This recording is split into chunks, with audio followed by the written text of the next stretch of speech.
Të dashur dëgjues, në videon e sotme do të flasim për devet dhe llojet e tyre. Deveja ka ekzistuar miliona vite më parë. Rreth 40 deri në 45 milion vjet më parë, paraardhësit e deveve u shfaqën për herë të parë në Amerikën e Veriut dhe jo në Shkretëtirë.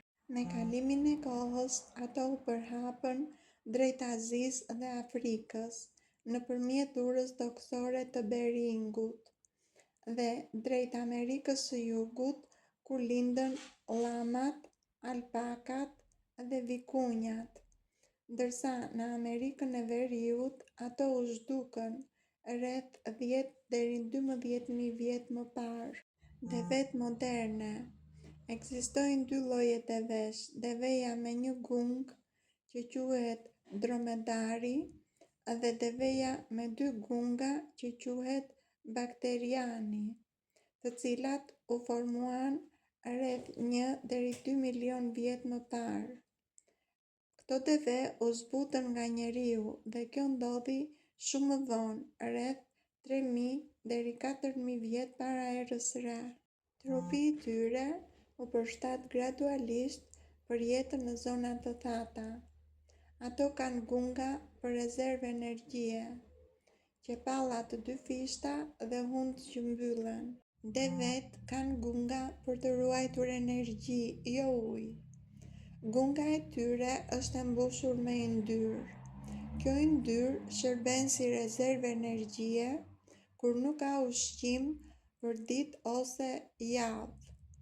Kur yndyra shpërbohet, ajo jep energji, prodhon dhe pak ujë metabolik, që i ndihmon devet të mbijetojnë në shkretëtirë. Duke e mbajtur yndyrën të përqendruar në gung, trupi i deves nuk nxehet shumë dhe e shpërndan më mirë temperaturën. Kur deveja është e dobët, gunga bie anash ose zvogëlohet. Kjo është një shenjë që tregon se rezervat e saj janë paksuar. Dromedari, i cili ekziston në Afrikë dhe Lindjen e Mesme, ka një gung. Bakteriani, i cili ekziston në Azinë Qendrore, ka 2 gunga. Pra, gungat janë si një bankë energjie biologjike, të cilat japin efekt në udhëtime të gjata në kushte ekstreme. Një rol të rëndësishëm tek devet luan aktiviteti, temperatura, ushqimi dhe gjendja fizike. Deveja mund të humbas deri në 25% të peshës trupore nga dehidratimi pa ngordhur, ndërsa për njerëzit 10 deri në 12% është shumë e rrezikshme. Ajo, kur gjen ujë, mund të pijë 100 deri në 150 litra për disa minuta, dhe gjaku i saj është i veçantë dhe qarkullon edhe kur trupi është shumë i thatë. Pra, deveja është kampione absolute e mbijetesës në shkretëtirë. Deveja ka një sistem shumë të zgjuar mbrojtjeje nga nxehtësia. Ajo ndryshon temperaturën e trupit. Temperatura e trupit të deves luhatet nga 34 gradë Celsius natën deri në 41 gradë Celsius ditën. Kjo e lejon të mos djersijë shumë dhe të kursejë ujë. Ajo djersin vetëm kur është e domosdoshme. Djersitja fillon shumë vonë, vetëm kur trupi nuk e përballon më nxehtësinë, dhe djersa del direkt nga lëkura. Gungat e mbajnë trupin të freskët. Tek deveja, yndyra është e përqendruar në gung dhe jo e shpërndar në trup. Kjo gjë mban pjesën tjetër të trupit më të freskët. Ushqimet e deves janë të trasha. Ato izolojnë rrezet e forta të diellit dhe e mbrojnë deven nga ftohtësia e natës në shkretëtirë. Hunda e deveve.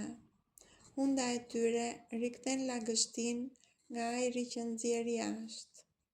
Pra, dhe vetë humbasin shumë pak ujë me frymarrjen. Dhe vetë kanë një gjak të veçantë. Qelizat e kuqe të gjakut të tyre janë elastike dhe qarkullojnë edhe kur trupi është i dehidratuar. Gjaku i tyre nuk trashet lehtë nga mungesa e ujit. Pra, si përfundim mund të themi se deveja nuk lufton nxehtësinë si ne, por përshtatet me të. Deveja përballon të ftohtin po aq mirë sa dhe nxehtësinë, sepse shkretëtirat kanë ditë shumë të nxehta dhe net shumë të ftohta. Qimet e deves veprojnë si batanie natyrale. Ato mbajnë nxehtësinë e trupit gjatë natës kur temperaturat bien shumë. Te deveja bakteriane, e cila është me 2 gunga, qimet janë edhe më të dendura, sepse ajo jeton në zona shumë të ftohta të Azisë Qendrore. Trupi i deves është mësuar me luhatje ekstreme temperaturash dhe nuk humbet shpejt nxehtësi, sepse metabolizmi i përshtatet. Gungat e deves përveç energjisë ndihmojnë edhe si barierë kundër humbjes së nxehtësisë. Devet kanë këmbë të gjata dhe shputa të gjera. Këmbët e gjata ndihmojnë që trupi të mbahet larg tokës së ftohtë dhe shputat e këmbëve e izolojnë atë nga rëra e ftohtë. Devet kanë një frymarrje të kontrolluar.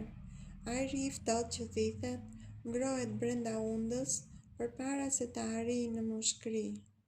Lind pyetja, çfarë temperaturash përballon deveja? Deveja bakteriane mund të jetojë edhe në temperaturat -30°C deri në -40°C. Dromedari përballon më pak të ftohtë. Pra, sekreti i deves është izolimi dhe përshtatja. Devet nuk mund të jetojnë në vende me lagështirë. Përmbajtja e lagështisë krijon kushte për kërpudha, parazit dhe sëmundje.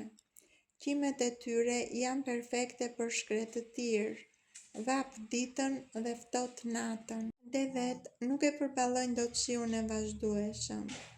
Shiu i gjatë atyre ul temperaturën e trupit, u dëmton shputat dhe u shkakton stres fiziologjik. Pra, si përfundim mund të themi se devet kanë probleme me lagështinë dhe shiun. Ato janë perfekte për klimë të thatë. Devet në natyrë jetojnë në kope. Kopeja përbëhet zakonisht nga 5 deri 20 deve, ndonjëherë edhe më shumë. Ajo drejtohet nga një mashkull dominant. Në kope përfshihen femra, këlysh dhe meshkuj më të rinj, por jo dominues. Roli i mashkullit dominant të deveve. Ky mashkull mbron kopen nga grabitqarët, mban rendin dhe kontrollon çiftëzimin, dhe gjatë sezonit të çiftëzimit mund të bëhet agresiv. Femrat dhe këlyshët. Femrat shpesh qëndrojnë afër njëra tjetrës. Këlyshët rriten brenda grupit dhe janë më të sigurt. Meshkujt e rinj dhe të dobët largohen nga kopeja dhe formojnë grupe të vogla ose jetojnë vetëm. Lind pyetja, pse jetojnë në kope devet? Devet jetojnë në kope për mbrojtje nga rreziqet, për vëzhgim më të mirë të mjedisit dhe për të mësuar të rinjve rrugët, ujin dhe ushqimin. Devet e zbutura dhe devet shtëpiake kërkojnë kontakt me të tjerat. Ato stresohen nëse mbahen krejt vetëm. Pra, devet janë kafshë shoqërore, jo të vetmuara. Devet kanë mënyra interesante për të komunikuar.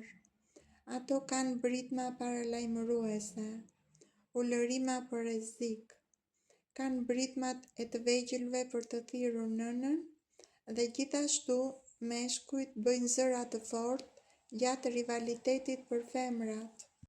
Gjuha e trupit të deveve. Lëvizja e kokës dhe qafës tregon dominim dhe nënshtrim. Veshët e ngritur tregojnë kujdes. Veshët e ulur tregojnë qetësi dhe frikë. Shpatullat dhe shputat janë shenjë kërcënimi dhe mbrojtjeje. Devet kanë nuhatje shumë të zhvilluar. Ato mund të njohin antarët e kopeve dhe ushqimin nga aroma. Dhe meshkujt dallojnë femrat që janë gati për çiftëzim me anë të aromës. Devet shpesh përqafohen ose fërkojnë njëra tjetrën për rehati dhe lidhje shoqërore. Kjo i ndihmon të ruajnë lidhjet në kope. Sjellja ndaj rrezikut. Një deve që sheh grabitqarin vërtet. Devet e tjera të kopeve e kuptojnë menjëherë rrezikun dhe ikin, ose bëhen të gjitha bashkë për t'u mbrojtur. Devet nuk komunikojnë vetëm me zë, por përdorin përzierje të zërit, trupit, aromës dhe prekjes, për të mbajtur koherencë dhe siguri në kope. Lind pyetja: sa vite jeton një deve? Deveja e zbutur shtëpiake jeton 12 deri 25 vite. Në raste të ralla mund të jetojë deri në 30 vite. Kjo varet nga ushqimi, kujdesi veterinar dhe klima. Deveja e egër natyrore jeton 15 deri 20 vite. Kjo deve jeton pak më pak në natyrë për shkak të grabitqarëve, mungesës së ushqimit dhe kushteve ekstreme. Devet nuk kanë shumë armiq natyror, sepse janë të mëdha dhe të forta, por sulmuesi kryesor i tyre është rrëqebulli. Rrëqebujt sulmojnë kryesisht këlyshët e deveve. Në natyrë, një deve e rritur është shumë e madhe për një rrëqebull. Prandaj, rreziku për devet e rritura është i ulët. Devet e rritura përdorin këmbët e forta për të goditur grabitqarin, nofullën për të kafshuar në rast mbrojtje dhe britmat me zë për të paralajmëruar kopen. Kopeja qëndron gjithmonë bashkë për të mbrojtur të vegjëlit. Devet mund të ikin shumë shpejt për disa kilometra, pa u lodhur shumë. Pra, si përfundim, mund të themi se më të rrezikuarit tek devet janë të vegjëlit, të rriturit rrallë sulmohen për shkak të madhësisë dhe forcës që kanë. Ky informacion bazohet në fakte të mbledhura me ndihmën e një asistenti inteligjent.